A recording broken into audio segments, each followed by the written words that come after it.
so now we have our new ball joint here, and before we put it in, we want to go ahead and make sure that our Zerk fitting actually threads in. Trying to do this with one hand here is proving difficult. There we go. So now we know that that's good. We're going to leave this out until we have our ball joint installed so we don't destroy it or knock it off in the process. But at this point, we're ready to throw this guy up in there. Alright, so what I've gone ahead and done here is I've got a healthy amount of grease on our ball joint, our new ball joint, so that when we draw it in, we don't shear it in at like an angle. I'm going to take a little bit more here and put it on the inside where we have to slide across on our control arm. And now I think we're good to press this guy on up in there.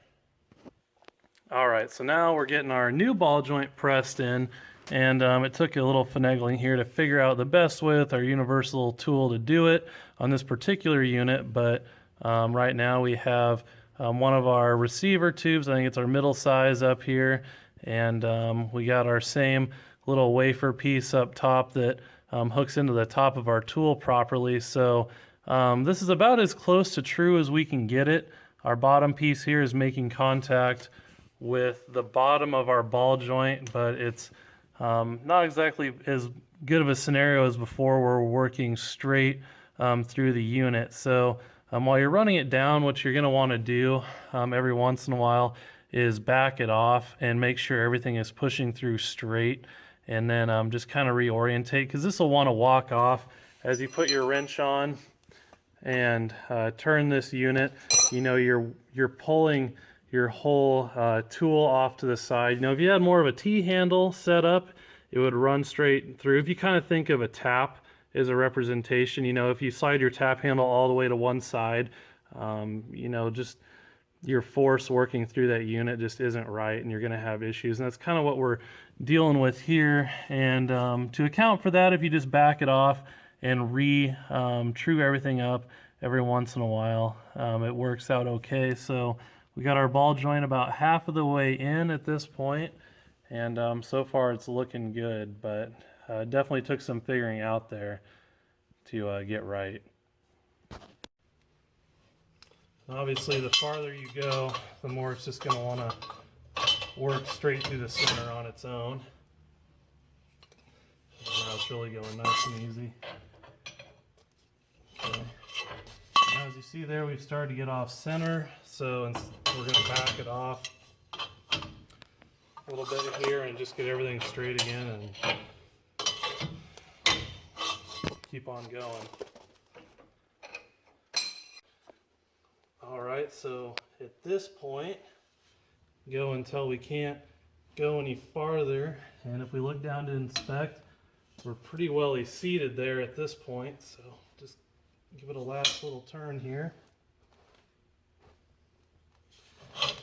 And there she is. So our new ball joint is on.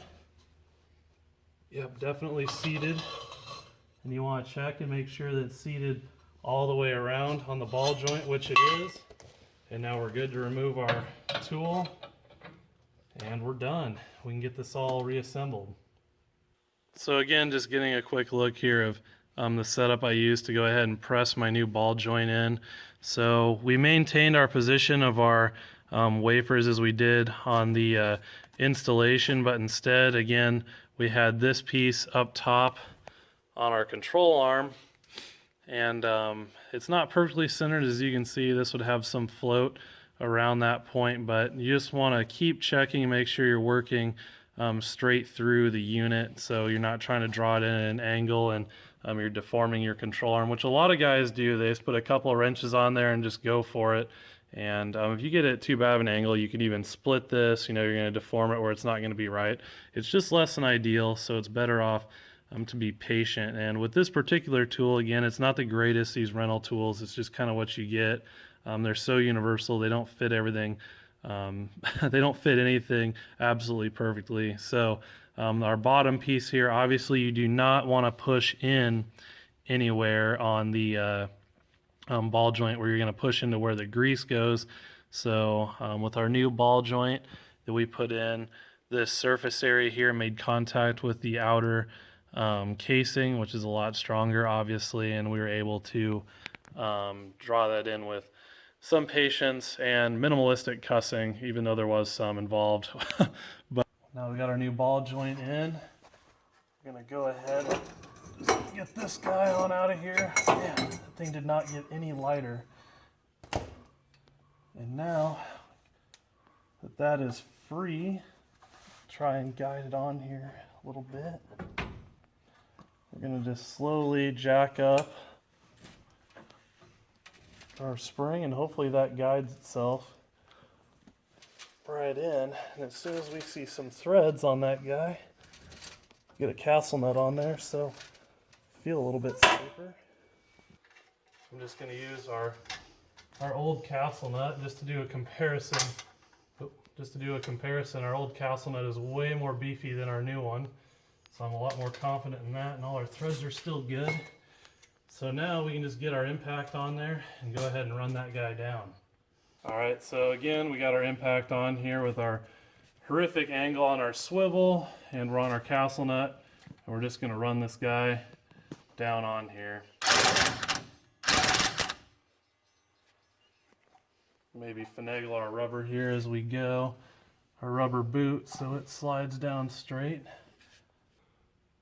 Now that you have the nut ran down onto the threads of your ball joint here, one thing to consider is that you want to be able to get your cotter pin through, and oftentimes running it down with an impact just moves it at too much of a margin. So for if you want to do some more fine adjusting, now you can use your breaker bar. The thing to keep in mind is when you use your breaker bar, it's going to want to turn your whole spindle itself, but if you just throw your foot up there and get on that guy and give it a good turn, you know, if you have any strength at all, you can usually hold this steady and get things, you know, you can make small turns at a time until you get to a scenario where you can get your cotter pin in. So as you see here, we're coming through about like this, and it's not the most ideal, so one of the things you want to consider is possibly clocking your ball joint here, but this will be okay. We can get it out if we ever had to, where you can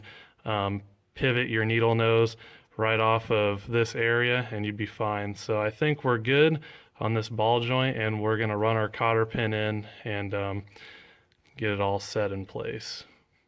All right, so now we got our ball joint in there, our rubber boot is good and seated, and our cotter pin's in.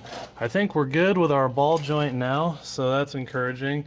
At this point, I'm going to go ahead and pull the chain out. We can get our jack out, and we can work towards lowering the vehicle down. Also, at this point, it's a good opportunity to grease all your other Zerk fittings around your vehicle, and just to give a good check on all of those items and make sure they're up to snuff, which so far on this van I've been fortunate, and they're all still in good shape, and I think we're good to go. Unfortunately, it was just the passenger side ball joint that went, and I'm sure that's from hitting all the potholes on the road. It's just where they oftentimes tend to develop in the wheel that you end up hitting them with. So anyway, we're going to get this all pulled apart, that chain pulled out of our spring before we forget about that, and we're just about done with this project.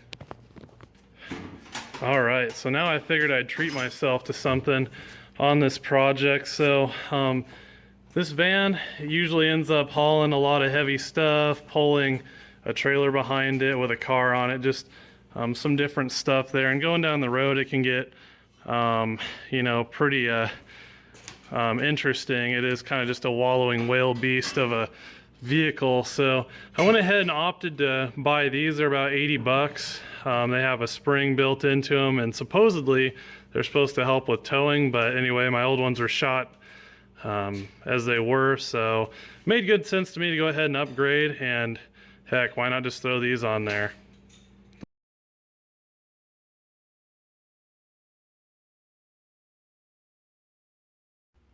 Alright, so what I'm going to go ahead and do just to make this process of drawing this U-joint.